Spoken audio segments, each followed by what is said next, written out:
Hey, Daniel? Yes, howdy.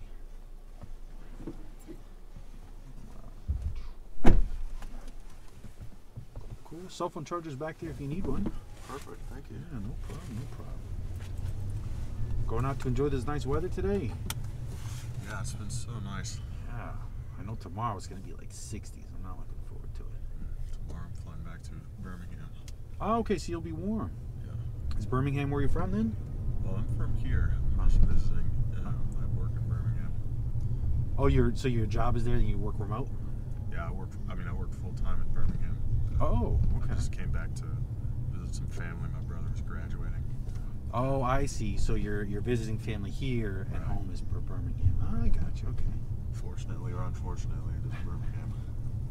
But it's a good job. Sure. Was it the job that made you move? Yeah, definitely. What do you do? Well, I'm an architect and a carpenter as well. Oh, okay. So I do some building projects and design work. And I work at the manufacturing plant that does hospitals. Ah, nice. Okay. Yeah. So is there like new construction happening in Birmingham that they need somebody with your skill set out there? Yeah, well, right. They're doing. It's an interesting company called Blocks that is doing prefab, modular construction. So everything is done at a plant, and they basically deliver these finished products. Oh, that's to clients. cool. So the hospitals, they just signed a huge contract doing like 150 clinics for Walmart. And yeah, they need a lot of design staff on that. Sure. And then so like you said, if it's already modular and it's pre-built already, so they essentially have like a template. They send it out, and then they're going to say, here's your specifications. And for a hospital, they're going to say, well, we need this wing, we need it to work like this, this much power output, something like that. Yeah.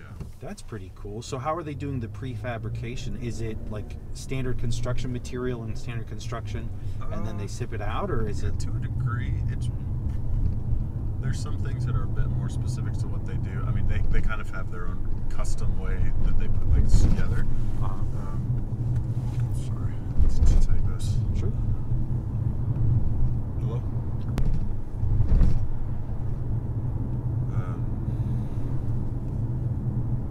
You're saying the way they put things together is a custom way? Everything's on a line, and they have, they print out their own metal studs. They've got welders in-house, plumbers, electricians. So everything is done on the line. Nice. Okay.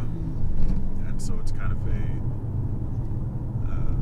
it's like how you build a car, how you build a plane, but applied to buildings. And they have all of the trades on hand in one spot, which is pretty cool. Okay.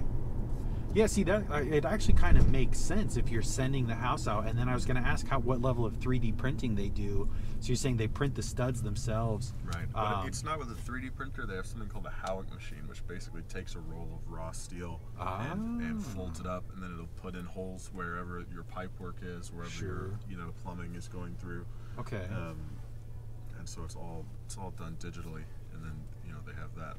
But they still have a lot of traditional guys on the line that are actually you still have your painters and drywallers on the line. Sure. But instead of trying to get all the different trades in one spot and coordinate, and this guy shows up late, and then this guy wasn't done on time, and it's just everything is kind of neat and tidy. Right. Yeah, that makes a lot of sense. I think that handles a lot of the problems with contractors that they're doing exactly that. Like you said, guy's not ready, building's not ready, this didn't get done or whatever in time, and then you're out another day, add another day to the whole project. Whereas this, with the assembly line idea of it, it's not going to move on until it's done anyways, right? Right. Yeah. Well, that's pretty cool. Yeah, it's a really interesting idea. So how long have you been with them? Well, I started in June, so it's almost been a year now. Okay. I actually started on a carpentry project for the CEO of that company. But he knew I was an architect with an architecture degree. Sure. And told me he needed some extra hands on deck at the plant, so I've been kind of working on both projects at the same time now. Okay. And yeah, I mean it's pretty interesting. There's a lot going on. It's certainly not Chicago. Right. But the work is good, and actually they pay better than you can find in Chicago. Hey, that's pretty cool. And I imagine as an architect, being in a city like this, you want to be part of the skyline, but it's probably really hard to get into that level of architecture out here, right? Where I don't know what I don't find it super competitive. I mean, I guess it's a little competitive in Chicago, but it's pretty stagnant. You know, there's not a lot of new things happening, not a lot of development. Sure. You have your kind of standard 3 or 4 big firms that do the majority of the building. They're building the same way that they were building in the 1930s and 20s. Wow. You know, not a lot of forward thinking. Sure. And also Chicago bureaucracy. It is really challenging to try to push boundaries and do something a different way. Right. So it doesn't leave a lot of room for innovation. Oh, that's a really interesting problem. Yeah, and that does make sense in a bad way, but this is the way we've done it. This is what we know works. Let's just do it that way and not change. But we're going to need $10,000. Just cause. Yeah, but I also wasn't interested in, you know. Yeah, I mean, a skyrise can look nice and be interesting, but ultimately, yeah, in the 1930s, building a skyrise, you were definitely changing how the world worked. And today, doing that really is pretty low impact. Sure. Anyone, you know, everyone's doing that, and also majority of the work is being outsourced to China. And you know, you're just going to work with a Chinese firm and spend most of your time detailing window mullions or something like that. Oh, that's so interesting. Yeah. Okay. So this seemed to me like, as a young person trying to get involved in something that I thought was meaningful and would be kind of positioned well for the future of building. You know, this is really a bit better. It really does sound like it. It sounds like a great idea, like to go forward. So I totally get it. It makes sense. Other than something like this, then I guess, you know, what was the motivation for getting into being an architect? It's a really interesting role. So what was the motivation, and what's something like you'd love to get your hands on and do? Well, I had a lot of different interests as a kid. You know, I loved to make and draw and design, but also really liked to solve problems. And I was looking at engineering and product design, and also had a deep passion for ecology, biology, natural systems. Sure. And when I looked at the architectural education, it seemed really robust, and you know, looked like the skills that I would learn there could really transfer to a lot of different fields. Engineering is like a lot more specialized. It's a great field for sure, but a lot more specialized. You know, architects have to know what the engineers do, and the electricians do, and the plumbers do, and the landscapers do. So I wanted to get into that, and Chicago is a great city to look. Study architecture. IIT's here. Sure. It's a historic architecture school. They have a great program. So I got into it like that. And I really wanted to do something that was meaningful and challenging. And was really disappointed with the field of architecture when I started actually getting into it as a young student, you know, doing internships and seeing how it really worked. Sure. You know, there's a narrative when you go in, like, oh, you know, we're going to change the world. I think that's probably the case in all fields. You know, they tell you that when you're a kid. Right. Very true. But yeah, the role of the architect is not what it used to be. Contractors, developers have way more control power, and everything is being optimized for price. Sure, that makes sense. As well, and you know, people, it's like. You don't have that freedom to really like push boundaries. Sure. So, you know. Yeah, that makes sense. That the seeking of capital and optimizing for profit is going to happen, and has happened obviously with buildings, because it's such a great industry to get into. To say, hey, I created this building, now it's going to make a certain amount of money, but you want to squeeze every penny out of it. Right. And we of course have to do that in the prefab world as well. Sure. But in this case, like, we own the whole thing.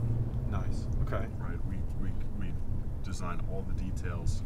We design even the method in which the thing is being put together. Wow. Right. The whole thing is being designed by architects and engineers. They're all in one space together, collaborating on it. Sure. And so you really get a deeper level of understanding about how things are and how things work. And this is just really the infantile stage. It's a 500-person company doing, you know, like maybe 300 mil in profits right now, and they already have huge clients. They've only been up for 10 years, so you know, I see them moving into housing and all kinds of other things. It's, you know, right now we're developing the process of doing it, and they're actually making buildings. You know, they've made hundreds of buildings already. Wow. Yeah, that and it really did. Definitely sounds like it. Just hearing it, it makes sense for building. It just makes sense. You can build a lot more, have it be built, and then, like, even on the societal aspect of it, you're going to be using less construction time on premise Right. if you're. It's made. This is an important thing about like development is that the thing might look different, but if you really want to know if it has changed much, look at the way that it's being put together. Yeah, that's a great point. That's and a great point. The Ford assembly line to what an assembly line looks like today Right. is dramatically different. Sure. You know, yeah. the healthcare industry is dramatically different. Right. But buildings have really remained pretty stagnant. They look a little different. You know, we've done a lot of work on facade research, you know, how you wrap the building a little bit differently. There's some design softwares that have developed, but overall the actual tectonics is the same. And so my boss was really like, look, there's no reason that a productized building also has to be ugly. Right. Because, I mean, cars are really attractive objects. Phones are attractive objects. Yeah. And they're varied and have a lot of different makes and models, and they're super technical and functional. They do exactly what they're supposed to do, right? And why can't you do that with a building? Absolutely. You know? And that will ultimately allow it to be easier for regular people to have access to. Sure. When you think about super high quality architecture is really only accessible to the uber wealthy. Right. Very true. In general, right? I mean, everyone can kind of drive around and look at them from the outside, but to actually enjoy them and use them, it's for the rich. Right. And when you can develop something like this, that means you can deliver a higher quality product to more people faster. Yeah, with less cost, I'm imagining, and expense. Yeah, because no, you're right. In order to have a custom designed home, you're going to have to work with the architect. You're going to have to work with the designers, the engineers, a various type of engineer for every aspect, and then your house is going to be, you know, if you already have one there, demolished, and then there's going to be construction. Then it's going to be a construction zone, and it's going to be all this effort. Whereas opposed to you can design it, create it, and then have it get shipped out as that fabrication, and that makes it, I guess, easier on the design because you're not actually pulling any triggers or starting anything until you're saying this is what we want it to look like. And I imagine you probably know that it's going to work before you get out there and find out, oh, we can't actually put this in that area. Yeah, you know it's going to work because you build it right there, and you don't have to do all of your testing on it, and the inspector comes and looks at it, you know. So it's a good way. No, that makes a ton of sense. That's really awesome, and like I love hearing that that's a level of innovation I never would have thought of, you know, to just how is stuff being built. I thought 3D printers were going to be the thing because they're saying, oh, this can 3D print a house in a certain amount of time, and that was pretty cool. It is pretty cool that it can do that, but it just depends on how much architecture and design is actually going into the house, right? That was I think it was like a dome, a really basic dome. Yeah, and so that's not going to have as much depth in it. We're still pretty far away from like a solid 3D printing. Sure. For a whole house, and the thing is, I mean, you still have all of your amenities, and the thing is that a house is now, it's a machine. It's HVAC. Oh, and, yeah. You know, electricity, and you know, all of your different systems that are in there. And so, the 3D printer can work to a degree, but then you still have to go in and get all of those trays to coordinate all of that building information. You know, and currently those printers are incredibly expensive, prohibitively expensive, and slow. Oh yeah. And that's such a great way to explain it. A house is a machine. I've never would have thought, but it really is. When you add in AC, HVAC, plumbing, all that stuff, it just doesn't move, but it's all interconnected moving parts, and it has to be part of a power grid and a water grid and all of that stuff. So that makes perfect sense. Yeah. Well, in the past, a house was a structure, and it had functions. It needed to have, you know, some shade, some good ventilation, light needed to get in, but overall, one person could have all of the expertise and knowledge to build an entire house by themselves. And so you'd have this, it was like a master builder model, where you have your master builder and directing all the guys to go and construct it. But now that buildings have become so much more complicated, it's really impossible to have that model, and so you need really a collective intelligence to make them. Sure. That makes perfect sense. Yeah, there's a lot more thought process that has to go in. It's not just 4 walls, or and then whatever stuff inside. There's a lot more thought process to it, and I think that opens the door to then say, add more modularity, add more functionality to a house. To say this, we can do more with it now. You can plan ahead, and you can start saying, hey, we want new 3D systems. We want a whole working connected network and stuff like that. Right. That wasn't there before. So you can have a smart home and probably make a smart home much easier now, because you're thinking with it before it's built. If you were to take a house like these out here, these are all built in the 1920s, 1950s, 1970s at the absolute latest, and they're not good. I live like 2 blocks away, about a house, but so I'm dealing with it personally. It's not ready to be a smart home at all. And here you can have a website where you go on and you say, okay, I want this model, this color, I want it to have these features in it. And it gets delivered to the site and installed in like a day or 2. Yeah. And you get instructions about how to maintain it, use it, and what all the features are, and it's just there. Wow, that sounds amazing. I might have to call you guys and say, once you start building homes, I have to start setting that up. That sounds pretty amazing. Yeah, give it 5 years, and hopefully we'll be doing housing. That's very cool.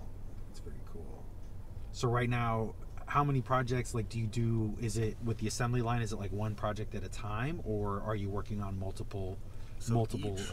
Each line can do, I'm sorry, take this. Sure. We're about 25 minutes away. I don't know if that helps with your estimate. Yeah, no worries. I'm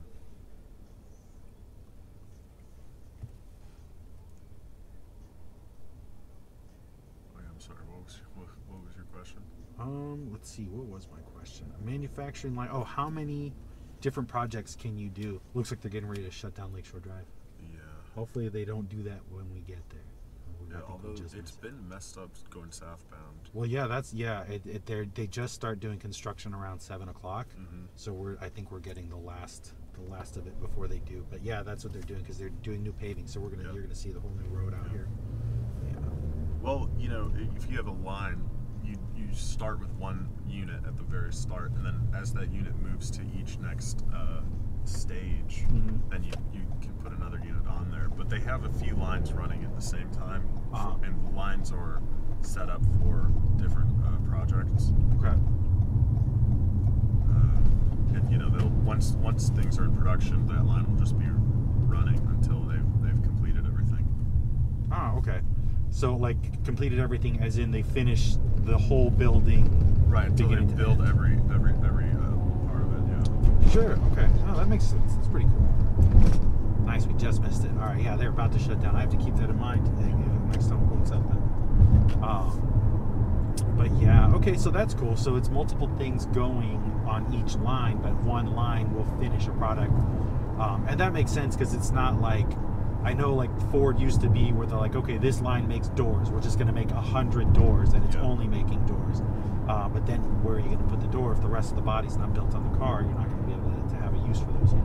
So this way it says we're doing the whole building. Yeah, it's set up on more of a pull system, which is Japanese, Toyota, which is single piece flow. So your line is calibrated to your slowest process. Okay. And then so when you finish your task, you're supposed to pull the thing that's behind you. You push yours up to the front, you pull the thing that's behind you, and everything's supposed to move like that. So if you calibrate to the slowest thing, then everything should move at the same time. Otherwise, you have one guy that is doing drywall, and maybe he's 10 times faster than the plumbers, and so you end up with 10 stacks of drywall that are all now getting shipped to the next thing. You get backup, and so the thing is set up as single piece flow, and it's pretty efficient. They're pretty quick. Sure. Yeah, that makes sense. That's pretty cool. Yeah, that's really interesting. I mean, I'm not much of an architect, but I'm very curious to see what something like that would look like. What would you say is the build time for a project like a hospital, right? We understand how big a hospital is, about the size of a city block. How long would something like that take to manufacture start to finish? I haven't gone through a full manufacturing set yet, but I mean, they do them in like a matter of months. Wow. You know, they're really quick. Wow. Yeah. You know, I mean, the company will, I don't know how far in advance they order what they want, but it is much faster than typical construction for sure. Yeah. Yeah. A hospital is that's years to build the conventional way, the old-fashioned way. Yeah, I mean, once it comes out of the plant, it's assembled in a matter of days. Yeah. Wow. Yeah. So you will have a site, you drive by, and the next day there's a hospital there. That's amazing. Yeah, that's pretty phenomenal. Wow. Yeah, it's, you know, it's a really cool thing going on, and it's one of those things where it's a very promising company, really promising work, and they're really well positioned with the way that the construction industry is working, the way that resource depletion and difficulties with international trade are positioned well. It just is one of those things, you know, you have to kind of stick with it and see the future vision, right? Sure. Like, let's say you're an architect and you don't necessarily want to make hospitals, right? Right, but like stick with it and wait for a few years until they grow even bigger and, you know, get more, are able to branch out more. Right. Yeah, this is almost like the proof of concept phase. This is establishing the product and getting the whole line figured out and saying, here's how quick we can do it, here's what we can deliver, and then you'll get a larger contract to do something like a development. Yeah, I mean, they kind of went through it. They've gone through that phase a few times of their proof of concept and proof of efficiency and quality, and now they're at the stage of scaling, larger scale. Yeah. Bigger quantity, bigger clients, and really honing in on the process about how they do it, right? Sure. If you consider the whole manufacturing plant as a machine, like that machine is still getting designed and perfected. Sure. Yeah, and they're working out the kinks and saying, okay, and then adding, I'm sure, some type of feature, saying this is something we'd like to be able to do, so add it to the line, and what's that going to look like? So that's pretty cool. So, and you said there's about 500 people there? Yeah. And so that's like mostly contractors, I'm assuming, mostly people that are doing the actual building Yeah, type work. majority are on the line, and then they've got a decent-sized design office and engineering office, and project managers, product managers, R&D department. Sure. Yeah, that's a pretty cool operation. Man, yeah, I mean, you made the move with good reason. Like I said, it's not a lot going on out there, so to say. But that also makes sense. They probably they probably got a big facility, big location, so they've got a lot of property. It probably wasn't too expensive, and so hence the reason for going out there. Yeah, that makes perfect sense. Yeah, I mean, of course, I miss Chicago very much. Yeah. But well, if I wanted to just be in one place and just, you know, that's one version. But I don't have a lot to lose. I'm not tied to anything, and I just need to kind of go on a few adventures. Yeah. As I hone in what I need to be doing. Yeah, exactly. Yeah, no, you seem like a young guy. You don't have kids. That's it. Yeah, go and find a space, man. Find something to do. Yeah, you're definitely at the time doing it. That's for sure. Yeah, because at the end of the day, I mean, I think it looks like it's going to turn into something pretty cool. Like, even if it doesn't, you've got a great experience. You've got a great, not just the time of going to Birmingham and just packing up and saying I'm going to go, but the actual experience of being on a line and doing this kind of design work and work itself. So yeah, and both of Alabama is a gorgeous state as well. Sure. I really had no idea what it looked like, what it was like whatsoever. And it is a gorgeous state. Nice. Really, you know, everywhere you drive, it's like you just want to stare out the window. Sure, it's probably very, very lush, very green. Super lush, rolling Yeah. hills, plenty of like beautiful fields, lakes, rivers, streams. You know. Oh man. I mean, it's the most biodiverse state in the United States. Really? Yeah. Oh, see, now I got to go check it out. I've been to Georgia, but I have not been to Alabama yet. So It's because of their river basin network. Ah, okay, that makes sense. Oh, that's so interesting.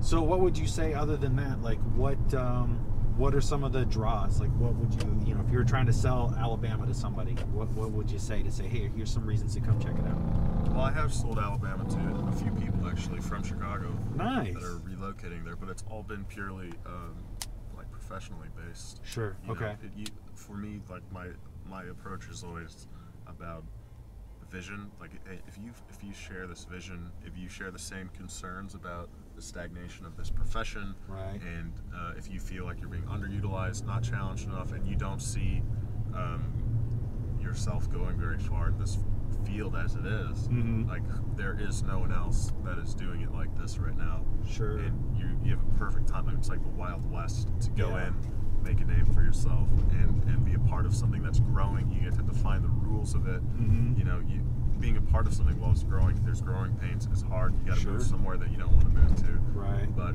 the payoff can be huge. And so I've been just focusing on people in their 20s, and that's been a good selling point. Sure. I'm not great with. I work a lot, so I don't really go. Oh yeah, I mean, there's lots of places to go out and things. I'm not great with that. Sure. But yeah, I usually just sell the vision, and then the nature. Especially people from the city. Yeah. I mean, it's great, but you have never seen something like that or been around that. Right. And you can just be in it all the time. Just take a 15-minute drive to a state park. Wow. It's just fantastic. Sure. And Birmingham is honestly, they have a decent food scene, Okay. a decent bar scene. Nice. No clubs to mention whatsoever. But, everything you need. Sure. Okay. So what are some things that you miss from Chicago other than the fire engines and the constant emergencies? Oh, I miss those too. Yeah, I think they're great. Well, It's signs of life. It means stuff's happening. Yeah. There's a lot of stuff happening. I just love the texture of the city. I mean, just it has so many different pockets of life that are so vibrant. Every neighborhood is so different, and there's a neighborhood for everyone. Yeah. And I used to do it a lot. Just hop on the train and go off on a random stop, take a look, grab some food. There's just everything you can walk to and take the train to. Yep. The people are fantastic. There's also a lot of girls here. Yeah. That's very true. Yeah. So, very true. I mean, it's a city. It's a metropolitan city. Exactly. One of the best cities in the United States, in my opinion. I agree. Yeah, it's actually the third biggest city in the United States, and it's a world-class city, right? It's got O'Hare not far. It's got a ton of tourism. I mean, doing this, I talk to people from all over the world every single day I'm doing this. Yeah. And yeah, that's exactly it. So there's that variety option, and especially option of living and lifestyle. Yeah. is huge. But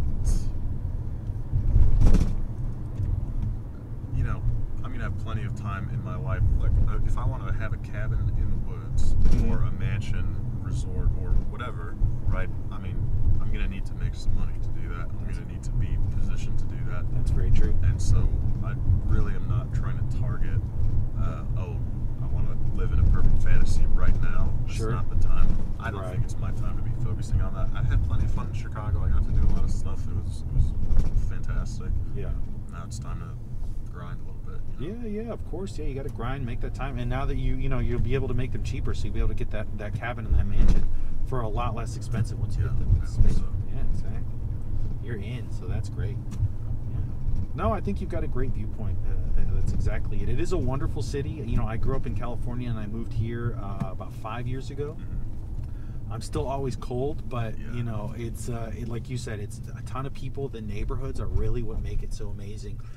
There's just so many little boroughs that you can just hop into and find a restaurant, find something to do, find a club. I do stand-up comedy, so you can do stand-up comedy every night of the week in Chicago, and I just think that's amazing. I always say that's the way you know of a city. It's like whatever you're into. If you like building furniture or if you like sewing stuff, you can do it every night somewhere new in a city. Yeah, that is true. The art scene, the arts and culture scene is really fantastic in Chicago. Yeah. And of course I miss that as well. Sure. But we're in a digital age. You can access a lot of things, and my hobbies are working and reading.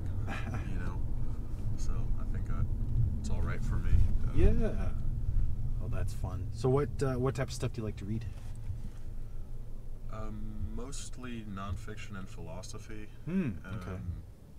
Been reading a lot of history lately. Alexander the Great Sure. and Julius Caesar. Yeah. Recently finished a book called The End of the World is Just the Beginning on geopolitics. Nice. The collapse of globalization. Things are looking pretty grim, according to that author. Sure. And then philosophy, like Dostoevsky is one of my favorites. Yeah, okay. And some classic, Greeks. Nice, yeah. And I was gonna say, yeah, Alexander the Great, like those are great things to be reading in your 20s, to be while you're on this adventure. That's exactly the kind of stuff to put in your brain to say, like, this is gonna be a little more motivated, to be a little riskier, to try something and see what pans out, because that's really all you're able to do right now, and that's kind of the point of it right now. So that makes sense for sure. Yeah. Let me see. I'm trying to think. Have you read any of like Immanuel Kant or? I have a Kant book sitting on my desk right now. I haven't started that yet. Sure. But I haven't read Kant. Yeah. He's got some good stuff. Which is the book? Which one do you have? I don't remember which one that I have. I had gone and kind of picked out a handful when I first moved out there. I gotcha. Yeah. But I've been kind of doing them based on relevance about like what I'm currently thinking about or Sure. working on. Yeah, and that makes sense. Yeah. What about like does Marcus Aurelius? I don't think he wrote any books. He just has Meditations. Yeah, meditations. I Yeah. did start going through meditations. It's really good. Yeah. My little brother really likes that one too. Yeah. So I like some Epictetus is a really Stoic philosopher from Greece, which I liked a lot. Yeah. I did read some Jordan Peterson as well, which I enjoyed. I know he's a pretty controversial figure, but I found some of his content to be pretty good, at least in his writing. Right. So I've been kind of doing a lot of different stuff at the same time. Sure. But it's been good.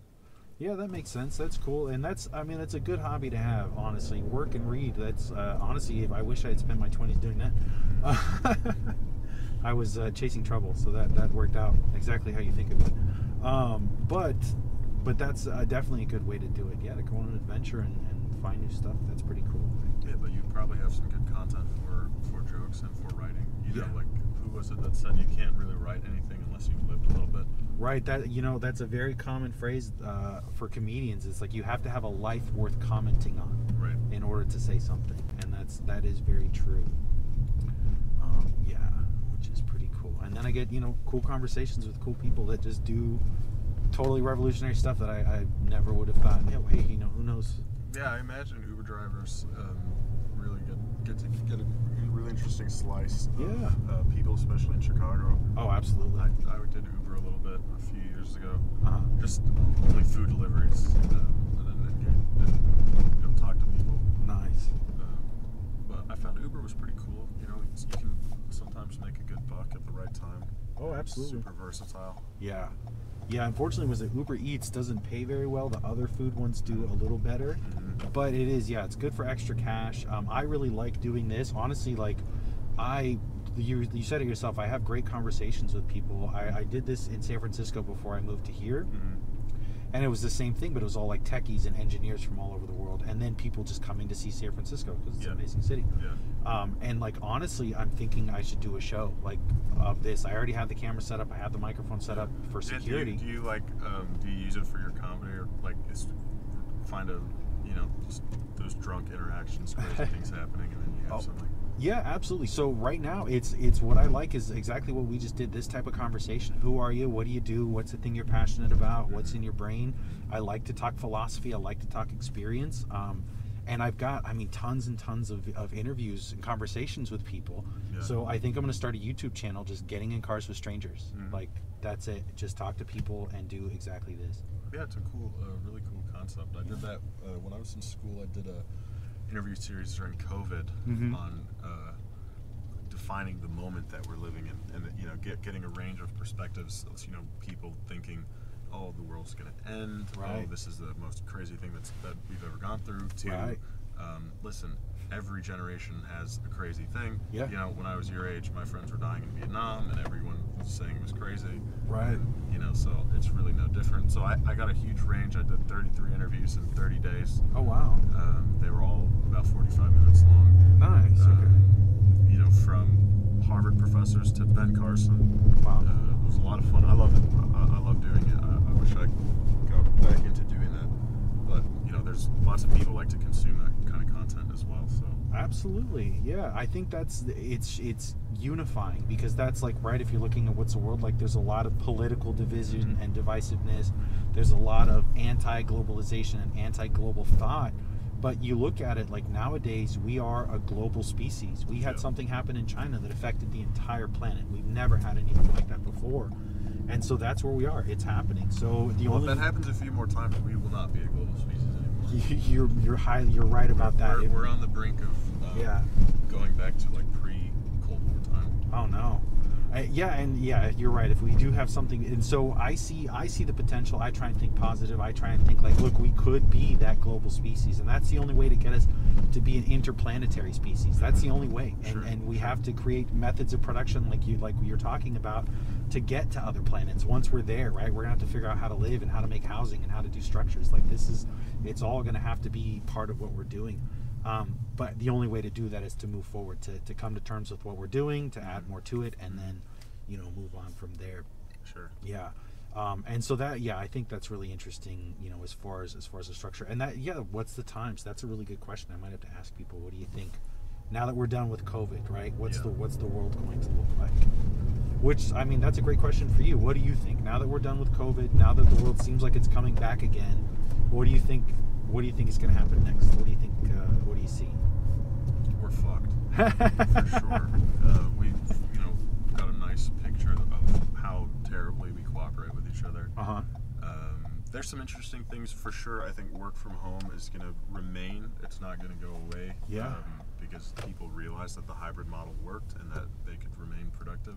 Although that really remains to be seen, I think, in the long stretch. But I think that hybrid models are going to be way more standard. Probably people will move to more rural areas. I think there might be another rural migration because now people are like, I want to live in a cabin in the woods. And I work for a multinational company, and I can do it because I can work remote. So there'll be a little migration. I do think that we're going to have some real complications with globalization, you know, conflict with Russia and Ukraine, China's birth population going down so quickly, and their difficulties with food right now. Germany is burning coal. You know, a lot of the climate movements, which are of course fantastic, but sometimes the legislature pushes, you know, I think somewhere in Scandinavia they are decommissioning like 90% of their farmland because they did not meet environmental quotas. Oh wow. And you know, just if we end up in a spot where globalization is not possible, where you cannot import all of your food all the time, like they're gonna starve, you know. Oh, that's so interesting. So there's a lot of fucked up shit happening right now. And I've been surprised that more people are not like waving red flags. Like the flags that are waving around seem a lot more performative and not about what is practical and what's going to keep us alive, you know? Sure. So I'm kind of bracing for impact in the next like 10 years, 10 years. That's great. I hadn't quite thought about that, but you've got some very good points. You're right. There's going to be some sort of global collapse that's probably going to happen. Well, because you know, we've been enjoying the last 30 years, you know, post Cold War, has been peace and global trade and safety like never before, right? Ever in human history, and it is not normal. This is not normal. Sure, it has all been funded by the U.S. military, Navy, because we have the biggest navy. The next biggest navy is Japan, and it's not even close. Nowhere near. Nowhere near. You know, I think, you know, the U.S. came in and was like, look, you guys are going to cool it a little bit. We're going to fund this whole thing, and then we're all going to trade with each other, and then you're going to like it. And that's very expensive to do. They've been doing it for a little while, and if they ever decide that that's not economically viable anymore, which is going to happen, people are going to wonder what's going on with their tax money. It's going to be really difficult to do that long-range shipping. Sure. And if it's difficult to do long range shipping, Mm-hmm. the only countries that are going to be shipping, they can only really protect a smaller area of water around their country, so they're only going to ship the most valuable things. If you only ship the most valuable things, then you go back to piracy, because you know that every ship is a score. Yeah. Oh man. That's And everything that we consume comes from 10 different places, and it's parts that get assembled in 10 different places. Like, there's so many stops before it gets to you that if we lose this shipping network that we currently have, things are going to have to change a lot. See, and that's where I think of like something like SpaceX, though I'm not a huge fan of Elon Musk and SpaceX itself, but the whole goal is to use the rotation of the Earth to shoot product up and ship it that way, as opposed to conventional boats. Yeah. And that could eliminate piracy in that way. Yeah. We're going to have to get around water for sure. That's true. Because it's going to be pretty dangerous. That's very true. Man, this was a great conversation. I really appreciate it. Yeah, So, of course. all the best, man. This was awesome. Thank you. Yeah, thank you. Well, thanks for the chat. You take care. Hey, you too. Thanks.